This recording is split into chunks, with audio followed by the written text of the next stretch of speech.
श्यामल कोमलांगम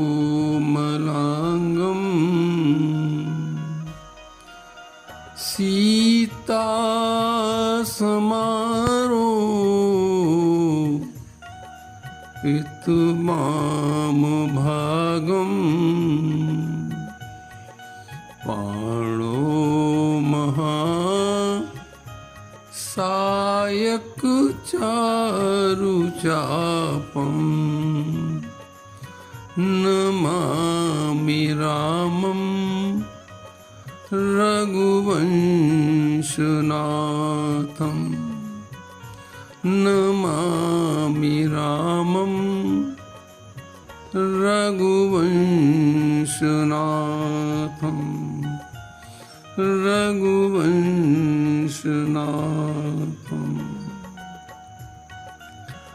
अधिकांश लोगों का मानना है कि धन संपत्ति वैभव से ही जीवन धन्य हो जाता है, पर रामचरितमानस के अनुसार कौन कौन धन्य है, इस बात को समझाने के लिए तुलसीदास जी ने सबसे पहले देश की धन्यता का वर्णन करते हुए कहते हैं कि धन्य देश धन्य देश सो जहाँ सुरसरी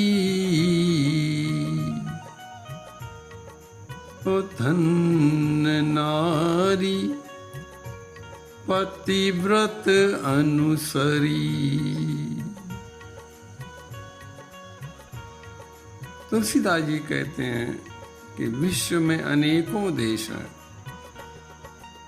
पर सब धन्य नहीं है। धन्य तो हमारा भारत देश है, क्योंकि यहाँ गंगा माता कल कल करती हुई सबको पवित्र करती है। लोगों ने गाया भी है, हम उस देश के वासी हैं जहाँ गंगा कल कल करती है, मानव को सुख प्रदान करती है। जीवन क्या अंत तक सुख प्रदान करती है, और अंत में वही माता हमें मुक्ति प्रदान करती है। हम उस देश के वासी हैं जहाँ गंगा बहती है। इसी कारण से ये भारत देश धन्य कहलाता है, क्योंकि यहाँ गंगा माता का प्रतिदिन दर्शन होता है, निर्मल जल प्राप्त होता है और उसमें नहाकर पवित्र होते हैं। इसलिए तुलसी बाबा कहते हैं कि देश तो हमारा भारत ही धन्य है। तो धन्य देश सो जहाँ सुरसरी। अब इसके बाद तुलसीदास जी कहते हैं कि नारियां तो बहुत हैं, स्त्रियां तो देश में बहुत हैं, पर सब तो धन्य नहीं कहला सकती हैं। धन्य तो वही स्त्री है जो अपने पतिव्रत धर्म का पालन ठीक ठीक से करती है। पतिव्रत धर्म पालन करने से दोनों कुल पवित्र होते हैं, पिता का कुल और पति का कुल। अब देखें, महाराज जनक ने जब सीता जी को वन में देखा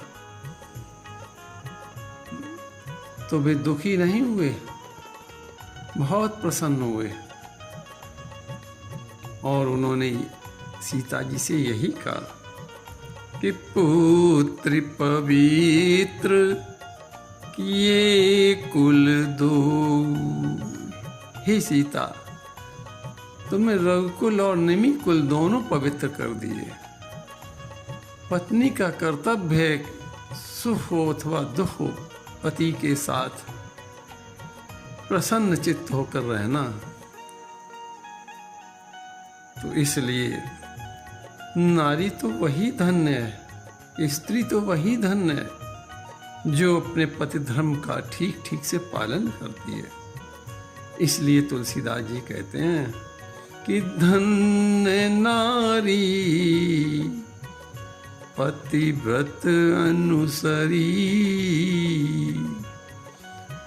धन्य देश सो जा सुरसरी। अब इसके बाद धन्य सो भूप नीति जो करई, और धन्य सुदुज निज धर्म न टरई। अब देश तो धन्य मिल गया, लेकिन उसका राजा भी तो धन्य हो। तो इसलिए तुलसीदास जी राजा की धन्यता के विषय में कहते हैं कि राजा तो वही है जो धर्म बुद्धि से अपनी प्रजा को पुत्र समझकर उसका पालन पोषण करे, और उस राजा को अपनी प्रजा प्राणों के समान प्रिय लगे। यदि प्रजा दुखी है तो फिर राजा का कल्याण नहीं है। कि जासुराज भय प्रजा दुखारी, और सोन नप नरक अवश्य अधिकारी। इसलिए राजा को धर्म बुद्धि से प्रजा का पालन करना चाहिए, तभी वो राजा धन्य कहलाएगा। इसलिए धन्य सो भूप नीति जो करई। अब इसके बाद धन्य सो द्विज निज धर्म न टरई।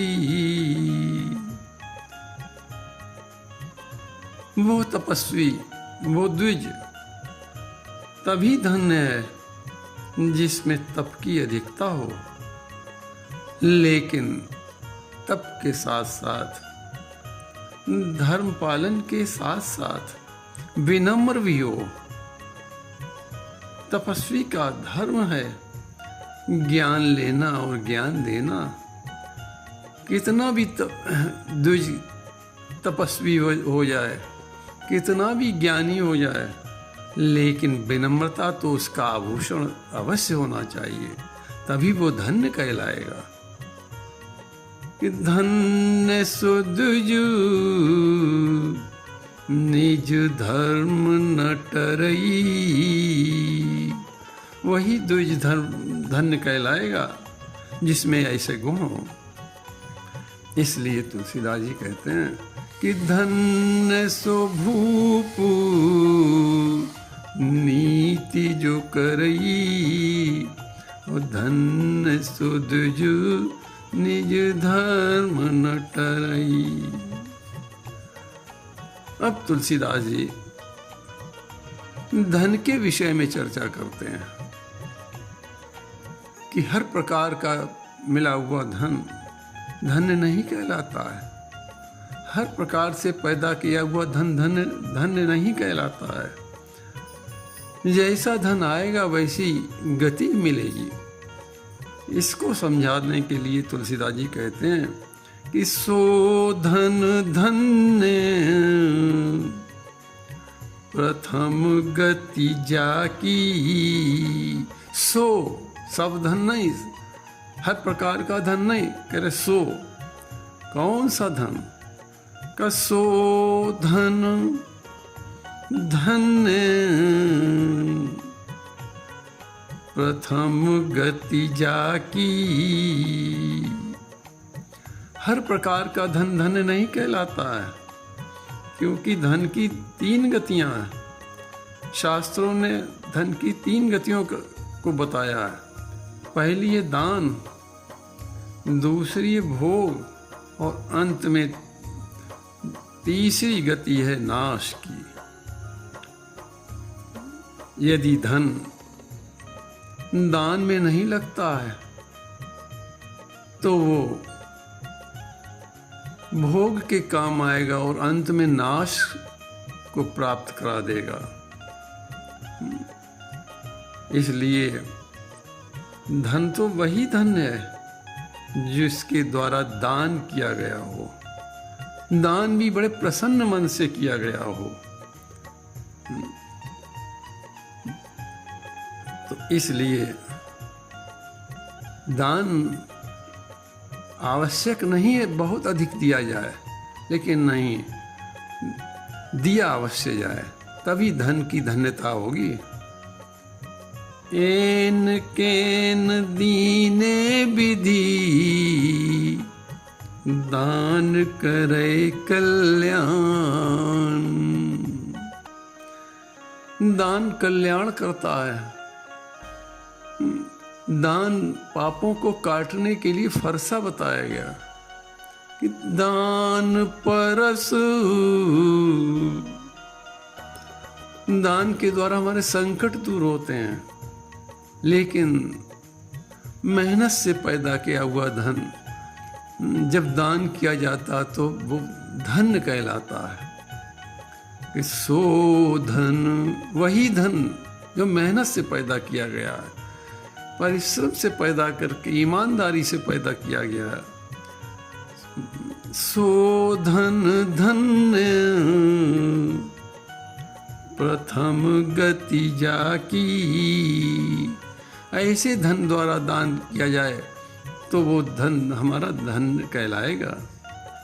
इसके बाद पूर्ण कौन सा धन है, इसको समझाने की भी तुलसीदास जी कहते हैं कि धन पुण्य रत मति सोई पाकी। मति तो सबके पास है। मति भी 2 प्रकार की होती है, सुमति कुमति सबके उर रही। मति, सुमति और कुमति सबके पास होती है, पर श्रेष्ठ मति तो वो है जो पवित्र हो और सत्कर्म में लगकर लोगों का कल्याण करे और अपना भी कल्याण कर ले, तो तभी वो मति पुण्यशाली कही जाएगी, सुमति कही जाएगी और धन्य कही जाएगी। तो इसलिए धन्य पुण्यरत मति सुई पाकी और सो धन धन्य प्रथम गति जाकी।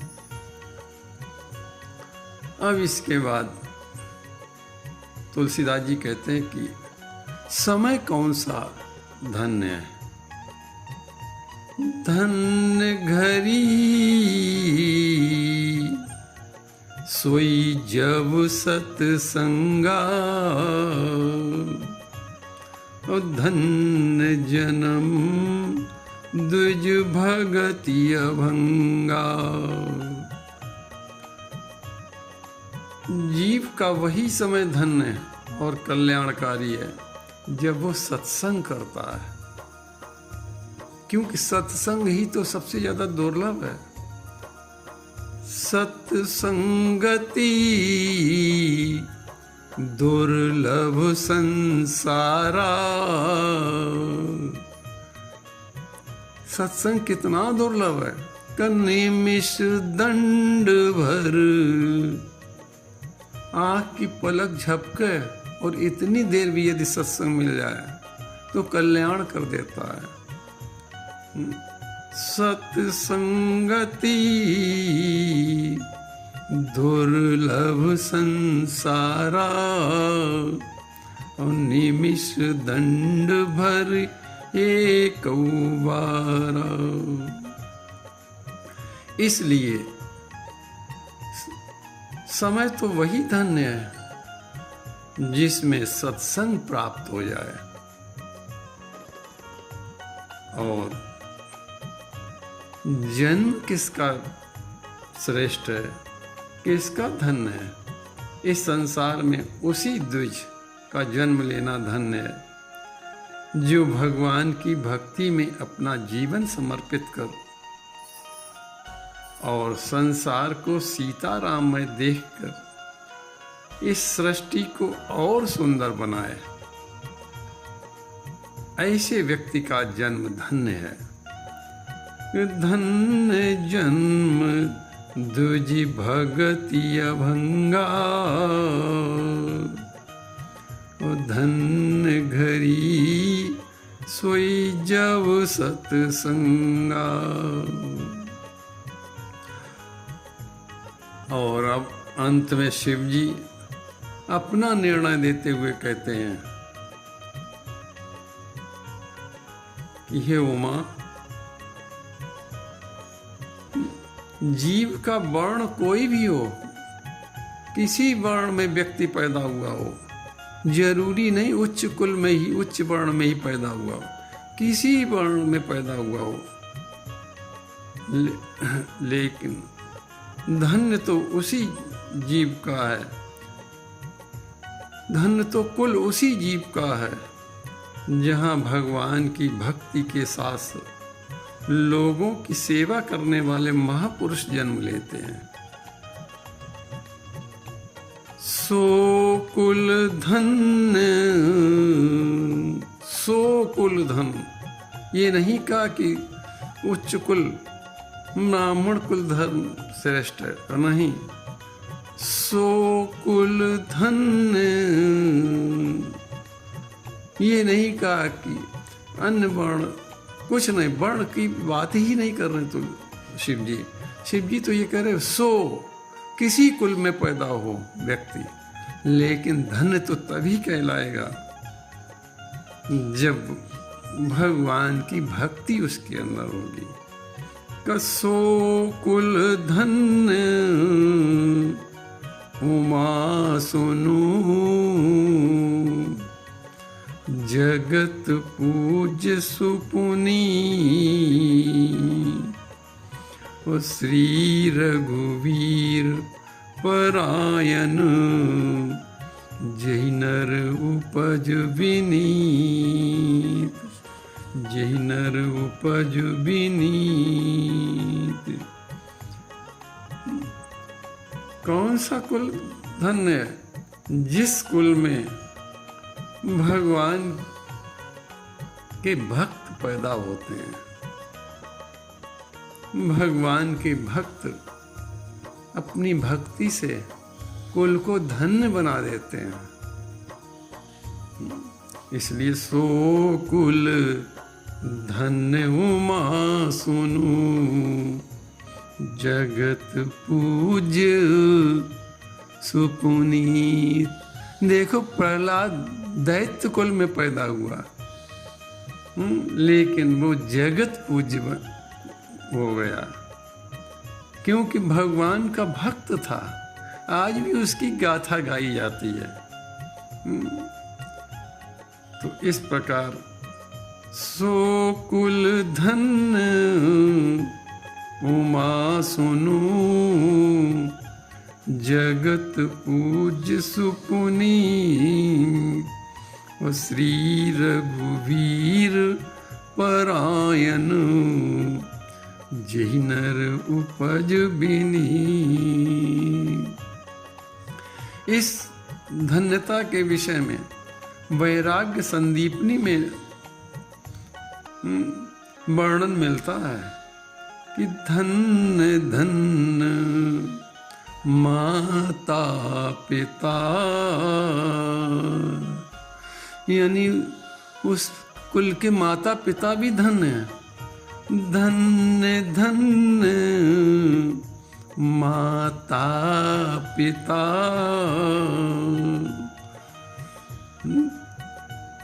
धन्य पुत्र वर सोई, तुलसी जो राम ही भजे, और जैसे कैसे होई। तुलसीदास जी कहते हैं कि वही माता धन्य है जिसने भगवान के भक्त को जन्म दिया। कुल कैसा भी हो, लेकिन वो माता पिता धन्य है। जहाँ राम का इस भजन करने वाले, राम जी के आचरण का पालन करने वाले पुत्र पैदा होते हैं।